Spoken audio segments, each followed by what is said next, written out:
Okay, now most of you are probably like me, or you want to have decent sound in your motorhome. And that means that when you put speakers in your motorhome, you want them to actually sound decent. Now, when it comes to speakers you can put in your motorhome, you have one of two different types. Traditionally, you have large or semi-large bulky speakers like this one. The nice thing about this one is it has mounting surfaces where you can actually screw these into your wall or behind your seat, wherever you want to mount it. The downside is one, this is kind of bulky.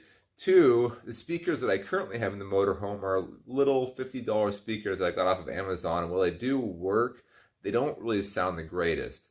They don't really have much in the way of mid-range or even lows, and they sound okay at 50 bucks, but I mean, for that kind of money, I guess I'd like something that sounds a little bit better than what I have. The nice thing about the ones I have currently in the motorhome, though, is they're small and I can mount them on any surface. They're mountable kind of like these ones are, but they're about half the size. These ones I have currently set up behind this front seats in the motorhome to where I can actually hear them, but there's no bass from them, and they still don't really sound that great. So my solution is I wanted to get actual car audio speakers like these ones.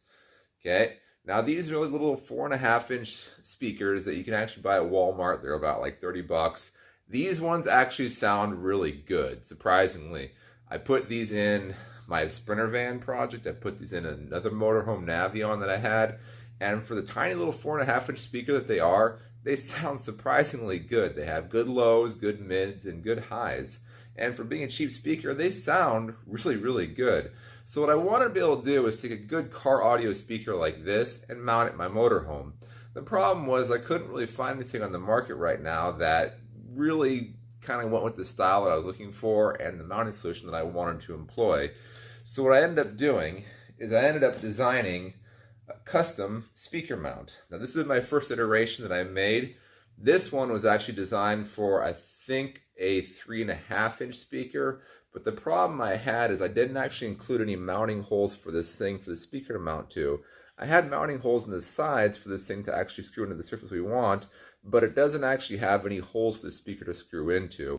I could take this speaker and I could literally mount it to any surface that I wanted to. So if I had some kind of flat surface, let's say this cardboard box against the wall in the motorhome, I can fasten this to whatever surface that I want to and turn it in the direction that I want. And the nice thing about this is I'm not having to cut a hole in the wall for it. What I'm having to do instead is just drill 6 holes to mount the speaker enclosure to the wall. And that's a really nice thing because this allows you to actually mount this thing any location you want on the wall without actually having to drill a giant hole in the wall and leaves you with just some single spot where you have to put it. It's also directional, which means that I can locate this thing and turn it any direction that I want. Now, like I said, this iteration was my first revision that I made, and while it worked, it didn't actually fit the speaker that I wanted it to fit. So I ended up designing a second one. The second one works, and the second one works extremely well. And as you can see here, when I put the speaker into the second one, it fits exactly in the second one the way it's supposed to. Now this is what I plan on putting in the motorhome. I actually have 2 different designs of this one currently. The design that I have here is designed for the wire to come out the backside.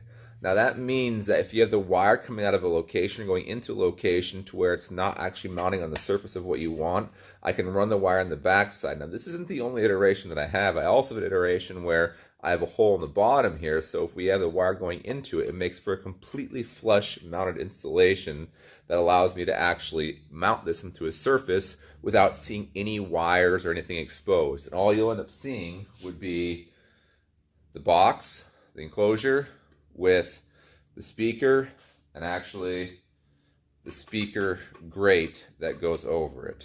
But what I didn't account for is the overhang on the speaker grate. So that means that I'll either have to cut the grate off here just slightly to make it fit on the surface, or I can run it without the grate, or I can get a totally different speaker altogether. But since these ones were pretty cheap from Walmart and they sound surprisingly well, I'm just going to go with these and see how they go. The next thing I'm going to show is how it's actually going to mount behind the seat and how it's going to look when it's mounted in the motorhome. You can see here what the speaker looks like behind the seat of the motorhome fully installed. forget the poor build quality of the motorhome, because as you can see some of the foam insulation from the factory because it's the way it came. But you can see how the speaker mounts against the back of the sideboard behind the seat there. And you can see what it looks like after it's been fully installed behind the seat of the motorhome, or behind the front seat.